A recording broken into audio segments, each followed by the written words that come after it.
de fait, je te confie la parole. Sois béni. Merci. Merci. Alors, si vous voulez, le gros problème pour moi, toujours, est un problème d'heure.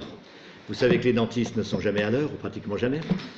Vous savez, en plus de ça, comme il a été dit, ce sont des menteurs comme des arracheurs de dents. Mais il y a une chose qui est extraordinaire, c'est que Dieu ait pu avoir pitié d'un dentiste, qu'il ait pu avoir pitié d'un arracheur de dents. Et je trouve ça formidable. Et c'est pour ça que mon épouse et moi, nous sommes tous les deux docteurs en chirurgie dentaire, enfin, à la retraite maintenant. Et le Seigneur nous a appelés un jour à faire partie de l'œuvre de Gédéon, comme il nous a appelés un jour à partir, à aller plus loin dans d'autres pays, pour pouvoir, au travers de... Je me suis dit, jamais un dentiste ne pourrait aller dans un pays.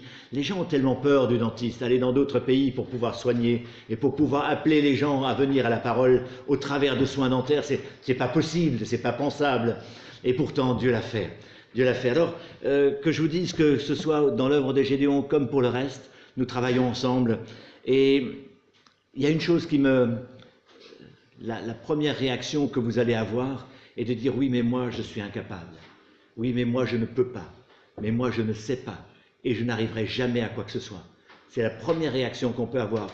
Quand vous avez entendu ces chants que vous avez chantés tout à l'heure, je pense de tout votre cœur, il y a des moments où un pasteur me disait « il faudrait qu'on puisse mettre une paire de ciseaux pour couper certaines paroles parce qu'on ne réalise pas ce qu'on chante effectivement. » On ne réalise pas. Alors, juste pour commencer, avant de démarrer le message Gédéon, je voudrais simplement vous dire que ce qui m'a, moi, bousculé un peu, c'est que je suis un vieux lecteur de bande dessinée.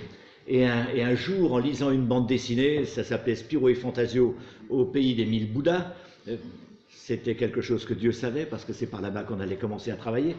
Il y avait deux gars qui sont arrivés et ils ont dû délivrer un monsieur qui était fait prisonnier par les autochtones.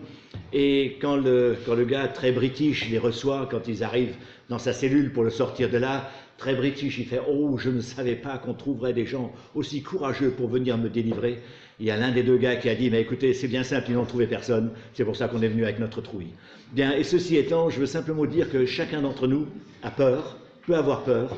Peur quand vous vous retrouvez face à un lycée, peur quand vous vous retrouvez face à certaines personnes, peur quand vous allez quelque part, mais il y a quelqu'un qui est là et qui a vaincu notre peur. Et c'est cela qu'il faut se dire. Et c'est là où il faut entrer. Et je voudrais vous raconter quelques anecdotes très simples de ce qui se passe au niveau des Gédéons.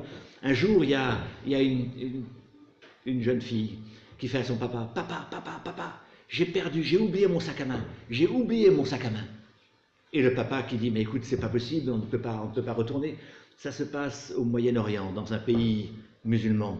Et on ne peut pas retourner pour le chercher. « Oui, mais papa, il y avait dans mon sac à main, il y avait mon Nouveau Testament. » Alors le père, il dit « Écoute, c'est pas grave, la prochaine fois qu'on viendra, si ton sac à main est encore là, on le récupérera. » Et 2 mois après, quand ils sont de passage du côté de ce supermarché, ils arrivent là, et le papa, un petit peu demande au gérant du supermarché, « Mais est-ce que vous avez retrouvé le sac à main de ma fille ?» Et le gars, avec un sourire jusque derrière les oreilles, dit « Oui, je l'ai récupéré, le sac à main de votre fille. Mais je l'ai ouvert pour savoir à qui il pouvait être. Et j'ai trouvé là-dedans un petit livre bleu. Et je l'ai lu. Et ce petit livre bleu me parlait de Jésus et me parlait de l'enfer. Or, tous les livres religieux que j'ai pu lire jusqu'à présent, aucun ne m'a jamais parlé comme ça. Alors je l'ai lu, et je l'ai relu, et j'ai fini par donner mon cœur au Seigneur. Et aujourd'hui, je marche avec lui, et Jésus a transformé ma vie. Et voilà, et je crois que, vous voyez, avec un sac à main qui a été oublié, et Dieu a fait son œuvre, et il fait une œuvre extraordinaire, mais ce n'est pas le sac à main, si je démarre par ce sac à main oublié, c'est pour vous dire combien cela ne dépend pas de nous, mais ça dépend de celui qui a écrit cette parole et qui a dit que sa parole ne revenait pas à lui sans avoir fait son effet. Alors, vous savez, je vais revenir encore un petit peu à mon métier qui est... les Gédéons sont en fin de compte une association d'hommes d'affaires chrétiens engagés dans la foi. Il ne s'agit pas d'avoir juste une étiquette, mais engagés dans la foi.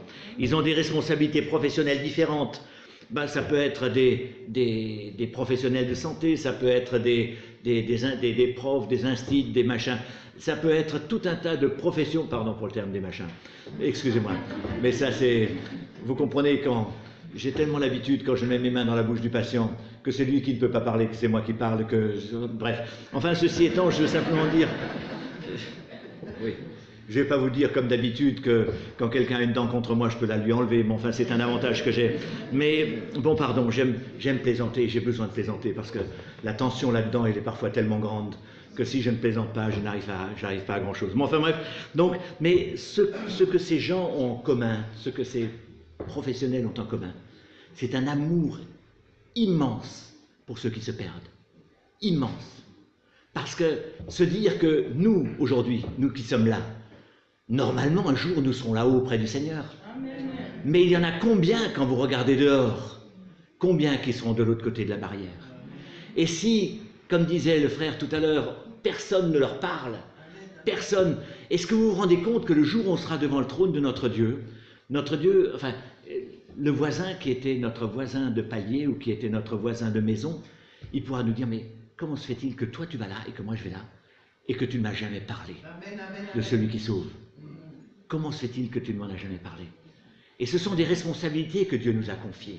Non pas qu'il veut mettre un poids sur nos épaules, non pas qu'il veut essayer de nous écraser, mais parce qu'il veut nous donner en fin de compte une joie. Quelle est la plus grande joie d'un papa? C'est que le fiston suive le même boulot que le papa. N'est-ce pas? Alors notre Papa Céleste, quelle est sa plus grande joie si ce n'est de nous faire partager son œuvre? L'œuvre du salut. Mais c'est extraordinaire, non, mais j'ai envie de bouillir, moi, quand je parle de cela. Et je me dis, mais Seigneur, communique le feu. Bref, je pars à côté. Alors, les Gédéons sont aidés par leurs épouses, entre autres mon épouse. Et les épouses, les Gédéons vont distribuer auprès dans les lycées, les collèges, les hôtels, les casernes, récemment, nous avons appris qu'il y en a même qui sont allés dans des casernes de pompiers pour dire, bon ben voilà, on vient vous offrir quelque chose en reconnaissance pour tout ce que vous faites pour la population d'ici. Et ils leur ont donné le Nouveau Testament. Dieu inspire des choses et il ouvre les portes. Ce n'est pas nous qui les ouvrons, c'est lui qui les ouvre. Et c'est ça qui est extraordinaire de travailler. Donc nos épouses travaillent, elles, plus particulièrement dans les maisons de retraite, travaillent plus particulièrement dans les cabinets dentaires, dans les professions médicales, disons, dans les salles d'attente. Et c'est quelque chose qui est très important. Vous allez me dire que quand elles distribuent, dans une journée, elles arrivent peut-être à distribuer, allez, une quinzaine de Nouveaux Testaments. C'est le bout du monde. Mais est-ce que vous vous rendez compte que dans une salle d'attente, je le sais, dans une salle d'attente, ben, vous avez tous les jours une vingtaine de personnes qui passent. 20 personnes, 20 jours par mois. Ça fait déjà 400 personnes qui sont en possession d'avoir pu lire la parole. Multiplié par 10 mois par an, ça fait 4000 personnes. Waouh! Waouh! Mais c'est super! J'allais dire, c'est une dynamite qui est placée là-dedans. Et le Seigneur veut que cela continue comme ça. Alors, il faut savoir que chaque heure, l'ensemble des Gédéons du monde entier distribuent plus de 8000 exemplaires de l'Écriture dans le monde entier. Plus de 8000 exemplaires, chaque heure. C'est extraordinaire. Alors, le Seigneur utilise sa parole parce qu'en fin de compte, c'est lui qui... C'est ça qui est extraordinaire. Moi, je ne peux pas convertir. Vous ne pouvez pas convertir. Mais c'est la parole de Dieu. Et c'est elle qui travaille. Et elle travaille d'une telle manière... Je ne vais pas vous raconter tout ce qu'on a vécu au travers du monde parce que je ne m'arrêterai pas, mais déjà comme ça, j'aurais des difficultés à m'arrêter. Mais je veux simplement dire que c'est tellement formidable de voir comment Dieu peut se servir. Un jour, au fin fond de la brousse cambodgienne, il y avait un monsieur qui était possédé. Et il fichait la peur à tout le village. Et un des missionnaires qui arrive dans ce village, persuadé qu'il allait devoir prêcher, se battre pour pouvoir créer, monter, démarrer une église, arrive dans ce village, commence à parler, puis un des villageois qui dit, ce Jésus, on le connaît? Ah bon? Et comment ça? Allez voir le gars là-bas dans la maison. Il va dans la case, et se posséder totalement délivré. Et délivré grâce à quoi? Parce qu'en se promenant dans la brousse, il a trouvé un feuillet du Nouveau Testament Gédéon. Un feuillet qui lui a parlé de la puissance de Jésus, qui lui a parlé de l'amour de Jésus, et de ce Jésus qui venait pour délivrer les captifs, pour les libérer, pour leur donner une espérance de vie, etc. etc. Et ce gars, rien qu'avec ce feuillet-là, un feuillet, il a donné son cœur au Seigneur. Et les missionnaires, au lieu de devoir commencer à prêcher pour faire quelque chose, l'Église était déjà là, et il suffisait qu'il l'enseigne. Comme quoi, un feuillet, parfois vous vous dites, qu'est-ce que ça représente, qu'est-ce que ça peut être? Si je ne donne pas un, n'est-ce pas, un autre exemple, c'est au Laos. Au Laos, notre frère, pardon, je m'éloigne un peu du message Gédéon, notre frère qui était là-bas, il avait une cuisinière, et un jour sa cuisinière était en train de lui dire, bon ben voilà, mon fils, tu comprends, cette nuit il est venu, il a pris le couteau, il l'a pointé sur la gorge de mon mari, en lui disant, voilà, tu me donnes des sous, il se droguait, tu me donnes des sous, si tu ne m'en donnes pas, ben je te tue. Alors elle vient tout inquiète en discutant avec notre frère et son épouse, et notre frère dit, écoute, tu sais qu'on ne peut pas faire grand-chose, tout ce qu'on peut faire, c'est mettre les genoux à terre et prier. Et donc ils ont commencé par prier, et puis il avait dans son, j'allais dire dans l'ensemble de sa littérature, il avait un Nouveau Testament Gédéon en anglais, et il le lui a donné, en disant, voilà, lisez-le et vous verrez, votre vie va être transformée. Et cette dame, au fin fond du Laos, vous savez, pourtant ce n'était pas fin fond, mais enfin au Laos où en fin de compte la parole de Dieu est interdite, où tout ce qui est fait, j'allais dire tout ce qui était fait autrefois pour Dieu est supprimé. Parce que quand vous parlez, quand moi je dis à mon épouse, chérie je t'aime, j'utilise un certain mot. Mais si je dis j'aime mon Dieu, j'utilise un tout autre mot, qui est l'ancien langage, j'allais dire des rois, des empereurs. Donc je me dévoile quand je parle à quelqu'un en disant « Jésus t'aime ». Je me dévoile complètement. Et donc cette dame, recevant ce Nouveau Testament, rentre chez elle, bon, elle le met au sommet du placard, et puis elle continue à vaquer à ses occupations. Et sa fille qui rentre du boulot, elle voit ce truc-là, elle le prend, elle monte dans sa chambre, et donc la cuisinière qui raconte, en venant le lendemain parce que vous savez que c'est un pays où il y a énormément d'animisme, elle arrive chez Eric, elle lui dit « Qu'est-ce que vous avez fait à ma fille? Mais qu'est-ce que vous avez fait à ma fille ?» Elle dit « Mais moi j'ai rien fait du tout, pourquoi, qu'est-ce qui se passe ?» Ben voilà, elle est rentrée hier soir du boulot, elle a pris ce bouquin, elle est montée dans sa chambre, 2 heures après, elle est descendue en parlant des langues qu'on ne connaît pas et en témoignant de Jésus-Christ. Et elle est allée sur le marché du soir pour témoigner de Christ. Waouh! Ça avec un Nouveau Testament. Et alors, ça ne s'est pas arrêté là, parce que quelques temps après, il y a un monsieur qui arrive avec son épouse, qui arrive auprès d'Éric et de son épouse pour dire, ben voilà, quand on a vu ce qui s'est passé, parce que cette jeune fille, elle a témoigné à son frère qui se droguait. Son frère qui se droguait, ben, il est allé dans un centre genre Teen Challenge, il a été délivré. 2 mois après avoir été dans ce centre, il parlait des langues qu'on ne connaît pas. Et puis il témoignait de Christ, et quand il est revenu à Luang Prabang, il allait sur le marché pour témoigner à tous ses anciens copains de l'œuvre que Jésus-Christ a fait dans sa vie. L'œuvre qu'il a fait dans sa vie. Et ses copains, au lieu de continuer à se droguer, parce que tout le monde avait peur qu'il replonge dans la drogue, non, au lieu de continuer, il continue à témoigner. Et quelque temps après, ben, il y a un monsieur qui vient avec son épouse auprès de notre frère Eric, et il dit, voilà, avant que vous ne commenciez à me parler, je voudrais vous dire une chose. Je suis chef de la police secrète. Je suis le seul qui a autorité pour mettre tous les chrétiens en prison. Alors, ou vous me parlez, ou vous ne me parlez pas. Vous m'avez vu une fois, vous ne me verrez pas une deuxième fois. Et Eric, persuadé que le Seigneur avait fait tout cela, ben, commence à lui parler de l'amour de Dieu. Il lui explique et lui demande, mais pourquoi êtes-vous venu? Ben voilà, cette nuit, mon fils a pris mon arme de service, il me l'a mise sur la tempe, pour me dire, voilà, tu me donnes des sous ou je te tue. Et en fin de compte, voilà, cet homme, ce jeune homme, pareil, est allé dans un centre style Teen Challenge, là-bas, et puis, 2-3 mois après, il parlait de nouvelles langues, et totalement transformé. Alors, je me dis que, voyez ce qu'une seule écriture a pu faire, un seul Nouveau Testament a pu faire, le nombre de vies transformées, tout ce qui s'est passé, je trouve ça extraordinaire. Et je me dis, mais Seigneur, quelle est ton œuvre pour moi? Quelle est ton œuvre pour vous? Qu'est-ce qu'il désire faire avec vous?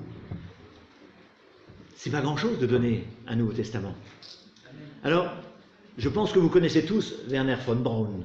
C'est un homme qui est connu, c'est le monsieur qui est à l'origine des V1, V2, des premières fusées qui sont allées sur la Lune, etc. etc. C'est un homme, un physicien extraordinaire. Et ce monsieur, si j'en parle, c'est parce qu'un jour, mes beaux-parents l'ont rencontré et ils ont dit que c'était un homme qui était charmant, calme, paisible. Mais il n'était pas comme ça au départ. Pas du tout. C'était un homme qui était très imbu de lui, opportuniste, un carriériste, peu sympa, brillant intellectuellement, fier de ses compétences, etc., etc., etc. C'était un grand bonhomme. Et puis, il y a eu un jour une visite d'église qui a été faite, pas loin de chez lui. Et la dame qui avait entendu cet orateur Gédéon parler, et parler de la puissance de Dieu, quand elle est rentrée, elle était la secrétaire de von Braun. Et puis quand elle est rentrée, elle a dit « Mais il faudrait vraiment que mon patron apprenne à connaître cet homme-là et ce qu'il apporte. » Et donc elle l'a invité à venir. Von Braun l'a reçu. Alors je vais vous lire ce qui s'est écrit. Quand j'ai demandé au docteur von Braun ce qui n'allait pas, il m'a répondu qu'il avait trop de problèmes pour pouvoir les compter. Je lui ai demandé s'il n'avait jamais demandé la sagesse à Dieu, et il m'a dit « Non, je peux régler mes problèmes tout seul. » Je lui ai répondu que quand j'étais rentré, l'expression de son visage montrait pourtant qu'il avait des problèmes qu'il ne parvenait pas à résoudre tout seul. Ensuite, j'ai tiré le Nouveau Testament Gédéon de témoignages personnels de ma poche, et j'ai cherché dans Jacques, chapitre 1er, verset 5, « Si quelqu'un d'entre vous manque de sagesse, qu'il la demande à Dieu, qui donne à tous simplement. » Simplement. Puis j'ai lu le verset suivant, « Mais qu'il la demande avec foi sans douter. » Et le docteur von Braun m'a demandé qu'il ne se souvenait jamais avoir demandé quelque chose à Dieu. Et je lui ai demandé alors s'il voulait connaître celui qui avait la réponse à tous ses problèmes. Et il a dit « Mais le puis-je » J'ai répondu « Certainement, vous le pouvez. » Je l'ai amené de là où il était, jusqu'au moment où il a pu ouvrir son cœur et demander à Dieu d'y entrer. Puis j'ai cherché dans Apocalypse 3:20, et je lui ai dit que Jésus frappait à la porte de son cœur, en attendant qu'on lui demande d'entrer. Le docteur von Braun m'a demandé s'il pouvait demander à Jésus d'entrer. Nous avons courbé la tête. Il a dit la prière qui est à la dernière page du Nouveau Testament Gédéon, en reconnaissant que Christ est mort sur la croix pour ses péchés. Il a reçu Christ dans son cœur. Et voilà. Et à la fin, von Braun a dit que Dieu soit loué de m'avoir reçu. Un grand fardeau a été enlevé de mon cœur. Voilà. Alors vous voyez, alors quand mes beaux-parents ont rencontré von Braun et quand ils ont dit que c'était un homme charmant, calme, paisible, il était déjà transformé. Déjà transformé. Et ça, c'est l'œuvre du Nouveau Testament. Ce n'est pas l'œuvre de cet homme qui a parlé. Non, non, c'est l'œuvre de la parole de Dieu. Je me souviens de ce frère au début de son adhésion à l'association des Gédéons, qui avant cela était là, il avait un stand sur le marché, il était horticulteur, et il donnait sans cesse des traités, des traités, des traités. Et puis le jour où il a commencé à donner des Nouveaux Testaments, eh bien il a dit, je me rends compte maintenant que c'est Jésus-Christ que je distribue. Parce qu'il y a une réaction face à ce Nouveau Testament que je n'avais jamais eue avant face au traité. Vous distribuez la vie. Vous êtes en train de donner la vie. Celui qui communique la vie, celui qui change une vie, celui qui ouvre les portes du paradis, celui qui dépouille l'enfer pour peupler le royaume de Dieu. Mais c'est formidable. C'est formidable. Est-ce que vous vous rendez compte de ce que vous avez en main et de ce que vous pouvez faire? Oh, que Dieu est bon. Je vous raconte un autre témoignage. C'est toujours ce petit Nouveau Testament bleu là qu'on distribue à la sortie des lycées. Et c'était Christina. Christina était une fille de parents portugais et qui avait commencé au Portugal à suivre un enseignement dans une église évangélique. Et puis quand ils ont déménagé pour aller à Paris, il n'y avait pas d'église évangélique qui prêchait en portugais, donc ils ont laissé tomber. Et Christina a été élevée dans une famille où on ne se souciait pas de Dieu. On ne parlait pas de Dieu, on ne pensait pas à Dieu, etc. etc. Et lorsqu'elle a vécu, j'allais dire à l'âge de 15 ans, elle a été au lycée Condorcet à Paris. Et lors d'une distribution Gédéon, elle a reçu un Nouveau Testament qu'elle a refusé.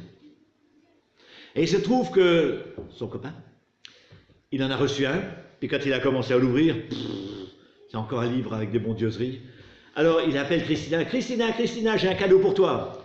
Puis Christina était beaucoup plus intéressée par le copain que par le bouquin. Donc elle l'a pris, elle l'a mis dans sa poche et elle a commencé à le lire. La parole de Dieu ne reste pas sans effet. La parole de Dieu nous dit qu'elle est plus efficace qu'une épée à double tranchant.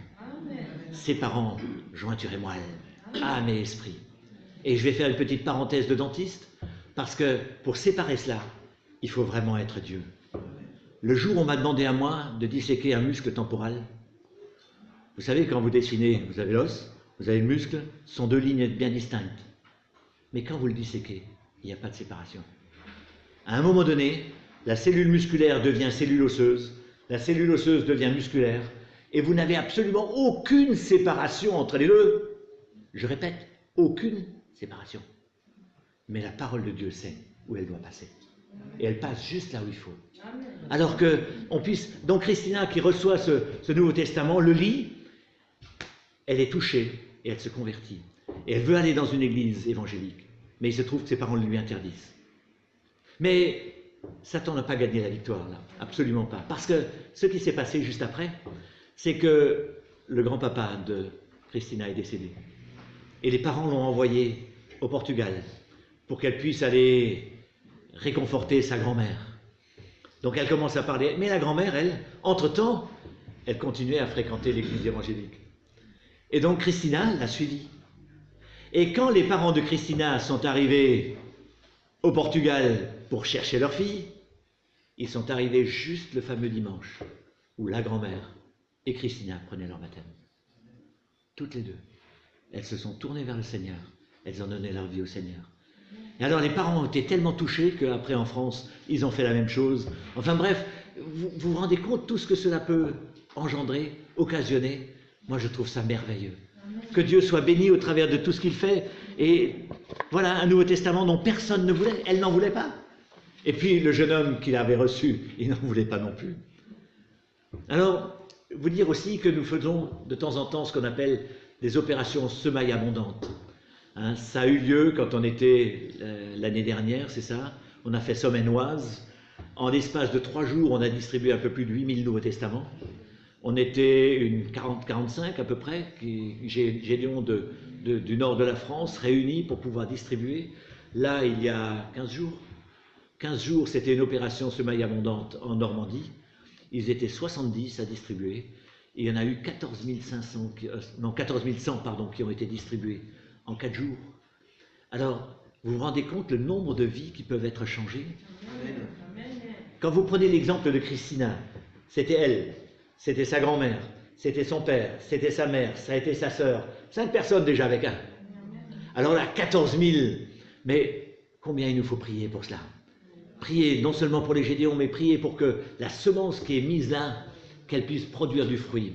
Je vais vous raconter le témoignage d'une de nos sœurs, Gédéon, Sabine. Sabine qui donne son témoignage en disant « Je me suis laissé trouver par ceux qui ne me cherchaient pas.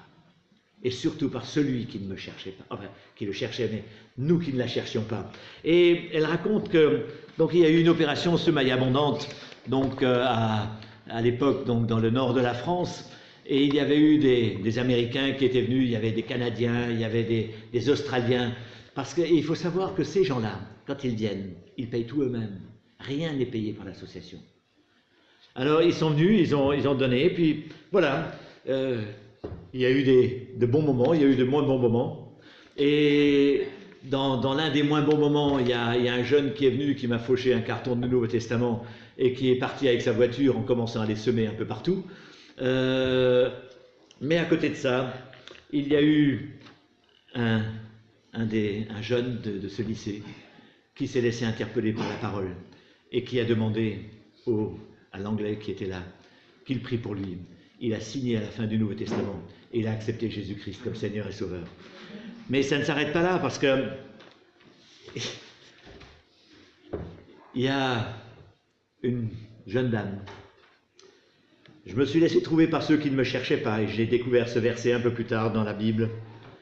Et j'ai souri, j'ai remercié Dieu dans mon cœur et je me suis revu donc en avril 2002. À cette époque, j'avais presque 32 ans. Je vivais seul avec mes chats.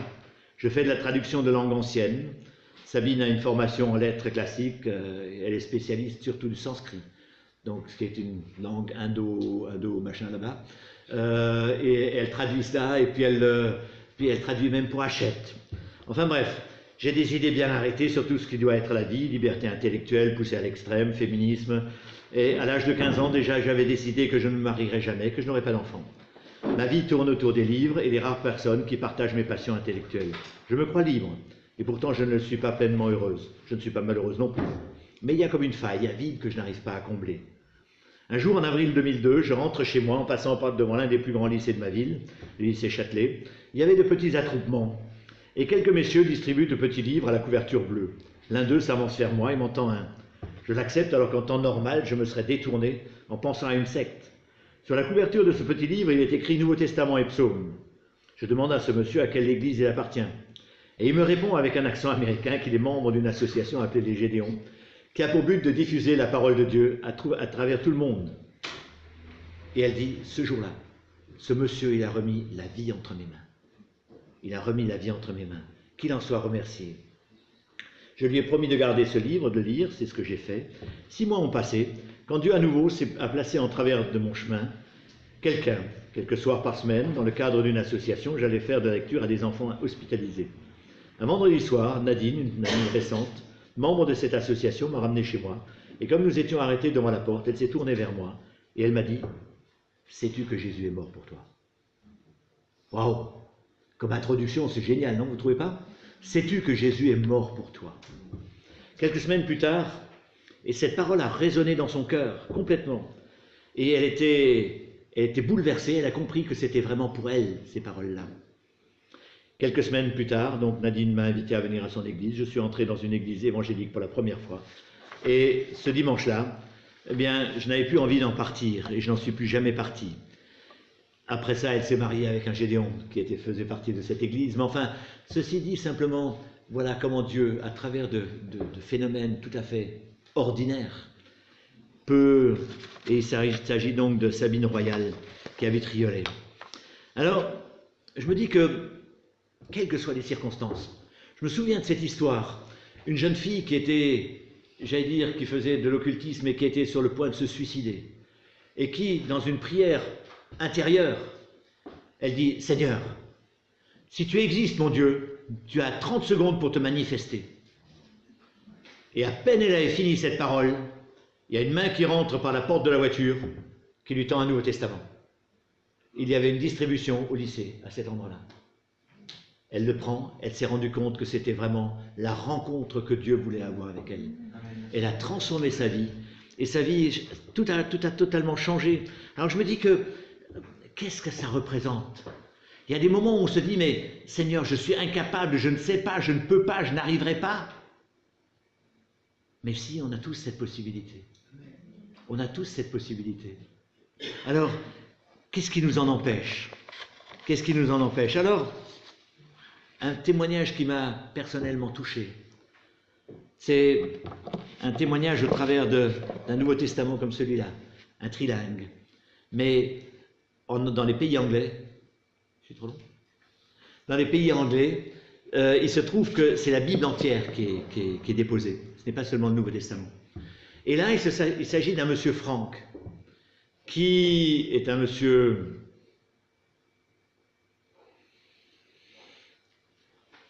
peut-être vilain. Il avait décidé d'aller passer des vacances avec la femme d'un autre.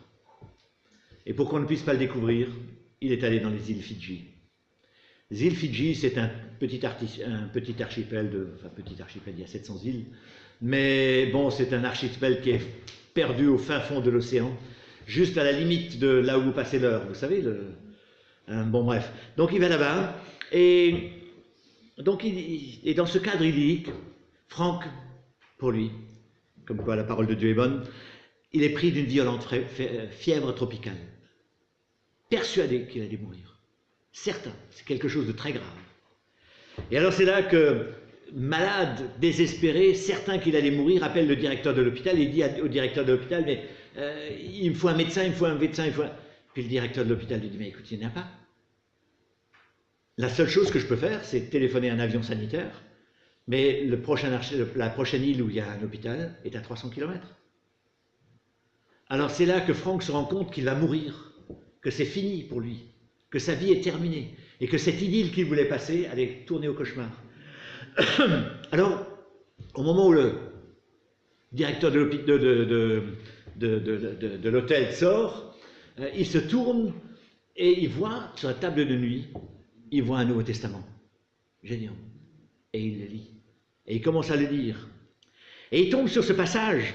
Quelqu'un parmi vous est-il malade, qu'il appelle les anciens de l'Église et que les anciens prient pour lui en loignant d'huile au nom du Seigneur. La prière de la foi sauvera le malade et le Seigneur le relèvera, et s'il a commis des péchés, il lui sera pardonné. Waouh! Il avait toute l'ordonnance. Il lui suffisait de prendre un médicament. Alors il cherche de nouveau le directeur de l'hôtel, il dit, écoutez, il me faut un ancien, il faut quelqu'un qui vienne, il lui dit le passage, il me faut ça. Mais le directeur de l'hôtel, ça fait longtemps qu'il avait quitté l'église. Ça fait longtemps, il ne savait même pas. Et puis il n'y avait pas d'église dans cette petite île. Alors, mais par contre, tout à coup, une idée de génie, il avait parmi ses serveurs, il en avait un qui témoignait sans cesse de Jésus. Il dit, waouh, ça fera vraiment un ancien acceptable. Et il l'appelle, et il lui dit, hop, allez, hop, tu vas là-bas, et tu vas le voir. Et cet homme, vraiment rempli de Dieu, passe la soirée avec ce faux couple, et lui témoigne de l'amour de Dieu, lui témoigne tout ça. Et au petit jour, cet homme accepte Jésus-Christ comme Seigneur et Sauveur. Vous savez ce qui s'est passé? Il a été guéri, il a été sauvé. Vous savez ce qui s'est passé après encore? La femme est retournée chez son mari. Mais ça ne s'arrête pas là. Il a accepté Jésus dans sa vie, il s'est converti, ça a tout changé. La femme est retournée chez son mari, deux des collègues du chrétien se convertissent, l'un témoigne auprès de sa famille et tous viennent au Seigneur. L'autre, il est devenu pasteur. Le directeur a reconsacré sa vie à Jésus. Quelque temps plus tard, il est devenu pasteur à son tour. Quant à Franck, vous savez ce qu'il est devenu? Missionnaire en Chine. Un Nouveau Testament. Combien y a-t-il eu d'œuvres de personnes converties? Combien y en a-t-il eu qui se sont tournés vers lui? Combien y en a-t-il eu? Alors je me dis qu'il y a quelque chose qui doit changer dans notre comportement. C'est vrai que nous prenons tellement l'habitude, nous venons à l'église, pardonnez-moi, j'étais pareil. Nous venons, nous nous asseyons et on se fait du bien. Dieu nous fait du bien, c'est vrai, parce qu'il désire nous bénir. Mais et nous? Est-ce qu'on se rend compte de ce qui va arriver aux autres dehors? Est-ce qu'on en est conscient? Ou est-ce qu'on se garde simplement notre truc à nous? Au Sri Lanka, il y a eu un responsable d'église qui racontait « Ma famille et moi, nous avons encore plus de reconnaissance envers le Généon qu'il y a quelques années. Le frère de ma femme, qui était rejeté par la famille à cause de sa dépendance envers l'alcool et la drogue, parce qu'il vivait une vie contraire à notre conviction chrétienne. Et un jour, il a frappé à notre porte et il a dit qu'il voulait nous parler. Il nous a dit qu'il avait compris à quel point sa vie était affreuse, qu'il en avait voulu et qu'il avait voulu se suicider. Ce soir, il était rentré dans un hôtel, avec son fusil pour se tuer. Et au moment où il allait le faire, il a vu un Nouveau Testament qui était posé là. Il a pris le Nouveau Testament, il a commencé à le lire, et il a vu combien Dieu lui parlait et voulait vraiment qu'il se tourne vers lui. Alors il raconte que pendant plus d'1 heure, il tournait en rond dans la chambre d'hôtel, en regardant un coup le Nouveau Testament, un coup son fusil, un coup le Nouveau Testament, un coup le fusil, etc., etc. Et il se rendait compte que c'était la lutte entre le bien et le mal, que c'était la lutte entre Satan qui voulait vraiment qu'il se supprime et Dieu qui voulait qu'il vive. À la fin, il a jeté le fusil, il a pris le Nouveau Testament, il a donné son cœur au Seigneur. Et puis, il s'est prosterné au pied du lit en demandant à Dieu de lui pardonner. Et il venait justement chez son frère et sa sœur pour leur demander pardon. Alors, est-ce qu'un pasteur peut aller dans une chambre d'hôtel pour prêcher? Non. Mais la parole de Dieu fait son œuvre. Une petite parenthèse encore, nous étions au Sri Lanka. Pendant la journée, je travaillais dans les villages de la brousse.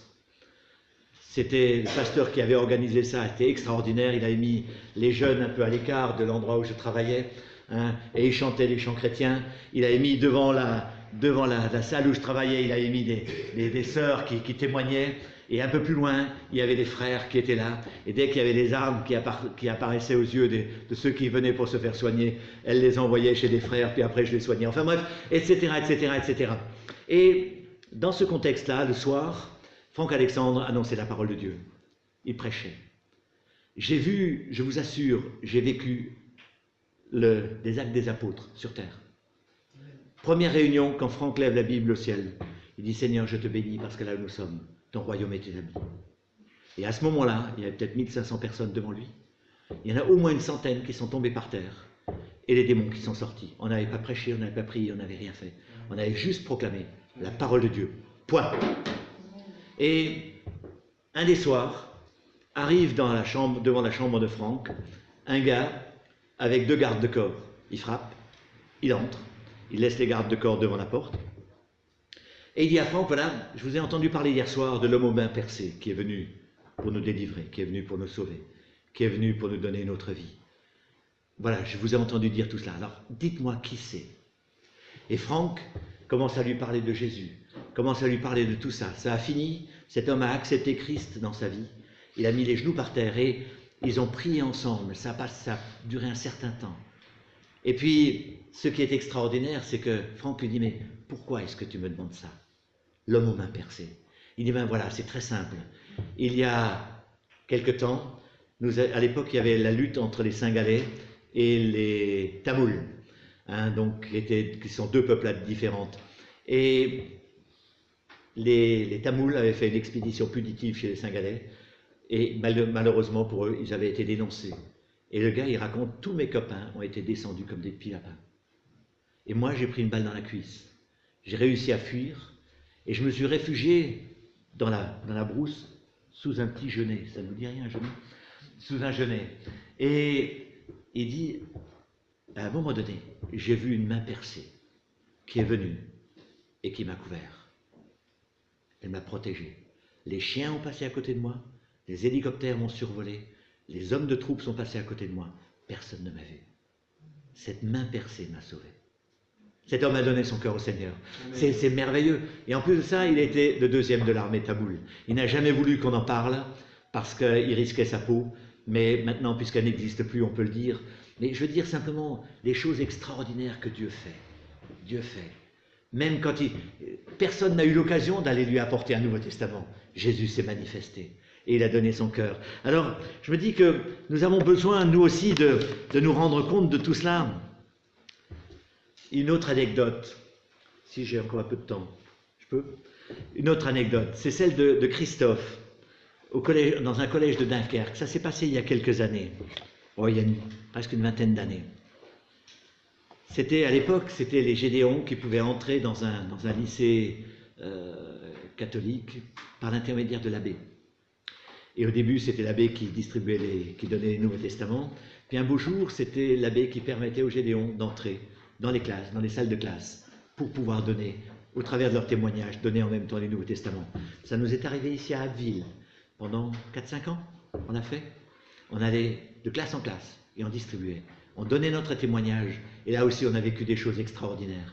Enfin bref, donc là, cet abbé reçoit un jour un courrier. Monsieur l'abbé, vous ne vous souvenez certainement pas de Christophe, qui fut votre église, je pense, qui fut votre élève, je pense en classe de 3e, au collège des Dunes.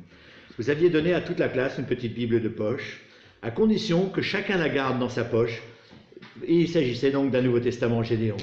Christophe, dont je suis le père, a gardé très fidèlement ce petit livre dans sa poche, et il commence à être un peu défraîchi, mais il est encore très lisible.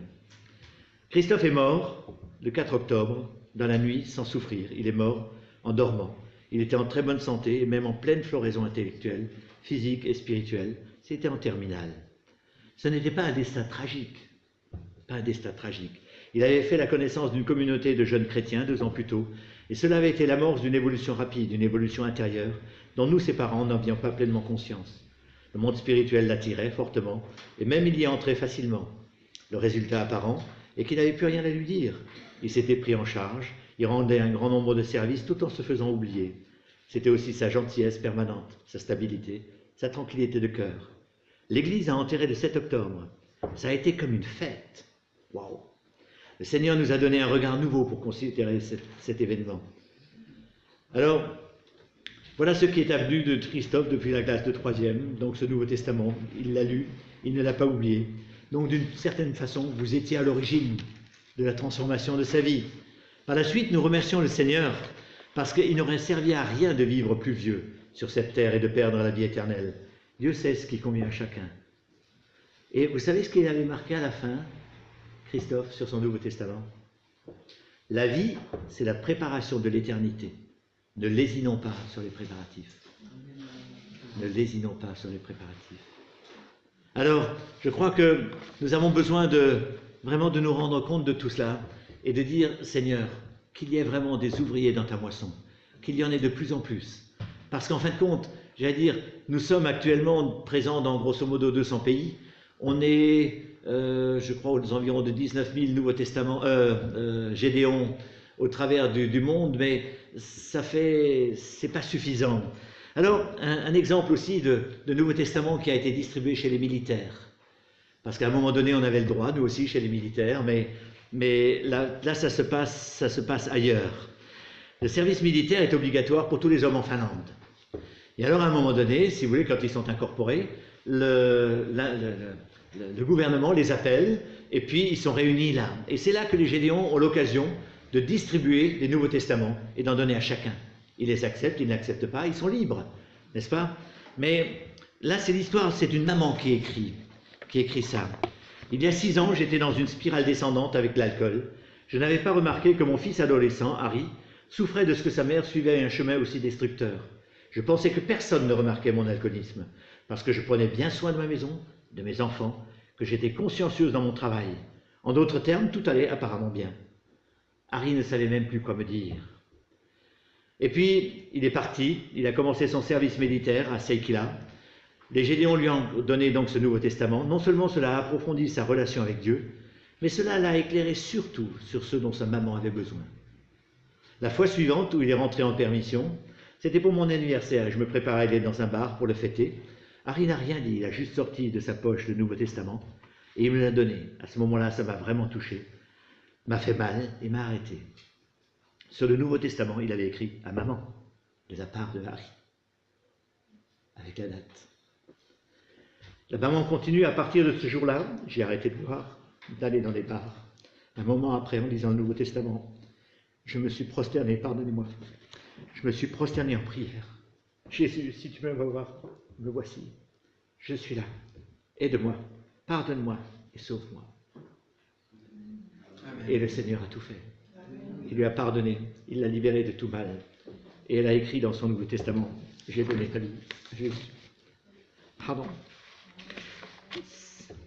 Ça me remue parfois, ces choses-là, enfin souvent. Et je me dis, mais Seigneur, c'est une joie pour toi que ces gens se tournent vers toi.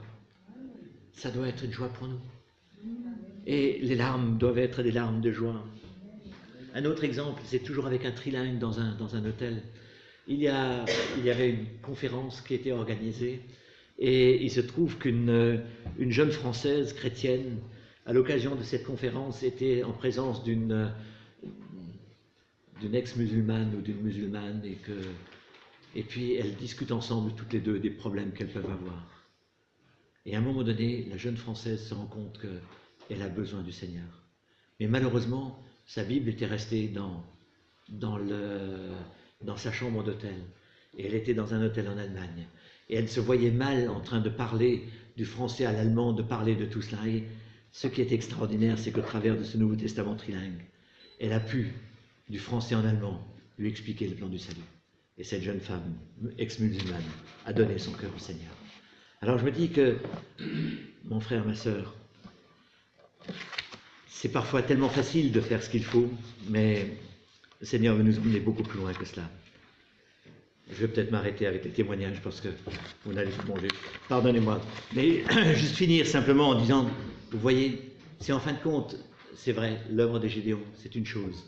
Mais nous n'avons pas choisi les Gédéons nous-mêmes, c'est le Seigneur qui nous a appelés. Alors, si vous ressentez un appel de ce genre-là dans votre cœur, si vous faites partie, j'allais dire, de cette catégorie de ceux qui peuvent donner, ceux qui peuvent distribuer, ben, il faut le faire. Et c'est tous ces gens dont je vous ai parlé, que ce soit Franck, que ce soit Harry, que ce soit tous les autres dont je vous ai parlé, ben, c'est en fin de compte un peu grâce à vous aussi. Parce que chaque fois que vous priez pour les Gédéons, chaque fois que vous faites quelque chose pour cela, eh bien, nous avons la capacité, nous avons la possibilité. Le Seigneur ouvre les portes. Vous êtes actifs, j'allais dire, même si vous pensez être inactif, mais vous êtes actif. Alors, je crois qu'il faut, hein, je me suis trompé tout à l'heure, chaque fois que vous donnez quelque chose ou que vous soutenez les Gédéons, ben, il y a plus de 300 000 missionnaires que vous soutenez au travers du monde entier, 300 000 Gédéons, dans pas loin de 200 pays. Alors voilà, il faut que les portes soient ouvertes. Alors, ce que je voulais vous dire, c'est qu'un jour, j'ai été interpellé par un pasteur suédois qui était venu à l'église et qui nous disait que, quand il a appris qu'on était Gédéon, qui nous disait, mais je bénis Dieu chaque fois que j'arrive dans une chambre d'hôtel et qu'il y a un Nouveau Testament Gédéon. Parce que je me dis, il y a des frères qui ont passé avant moi et qui ont béni cet hôtel de tout leur cœur. Alors moi, ça me fait du bien. Et chaque fois, quand il n'y en a pas, ben, je fais une lettre de réclamation à l'hôtel. Et c'est ce que je pourrais vous conseiller à vous aussi, quand vous allez prendre un hôtel, quand vous allez dans un hôtel, n'hésitez pas. Certains hôtels nous ont été fermés parce qu'il y a eu des libres penseurs, parce qu'il y a eu des ci et des ça qui ont fait des lettres de réclamation. Mais si ces hôteliers se rendent compte qu'il y a tant de chrétiens qui réclament la parole, même s'il y en a une, mettez-leur un petit mot comme quoi vous les remerciez d'avoir permis que cette littérature soit déposée. Vous n'avez pas besoin de faire grand-chose. Remerciez-les. Mais un hôtelier, qu'est-ce qu'il pense? Il pense à ses finances, c'est évident. Alors s'il voit beaucoup de gens qui râlent parce qu'il n'y a pas cette écriture, eh ben, ils vont finir par accepter, et ce sont des portes qui seront ouvertes pour nous. C'est quelque chose d'important. Alors qu'on puisse le faire. Alors je voudrais dire aussi que ce qui est important, donc, c'est votre soutien dans la prière. N'oubliez jamais, n'oubliez jamais. Votre soutien financier, si c'est possible, ça aussi c'est important, parce qu'il faut savoir que si on a ciblé ce genre de personnes, j'allais dire, dans le ministère des Gédéons, c'est parce qu'on ne veut pas que parce qu'un frère ou une sœur devient Gédéon, que sa dîme baisse dans l'Église. On ne veut pas cela. On veut que ça soit financé en plus. C'est une offrande volontaire qu'il va faire, etc., etc., etc. Alors, que ceux qui peuvent adhérer, ben, vous avez un exemplaire de Gédéon ici. Vous pouvez tout à fait lui parler, etc., etc. Mais je crois qu'il est important de se rendre compte que vous êtes tous partenaires, associés. Et il faut continuer à le faire. Continuer. Merci de m'avoir écouté. Merci à votre pasteur de m'avoir invité. Et je crois que nous rendre compte que nous ne pouvons rien sans vous. Et que l'œuvre de Dieu, elle s'accomplira.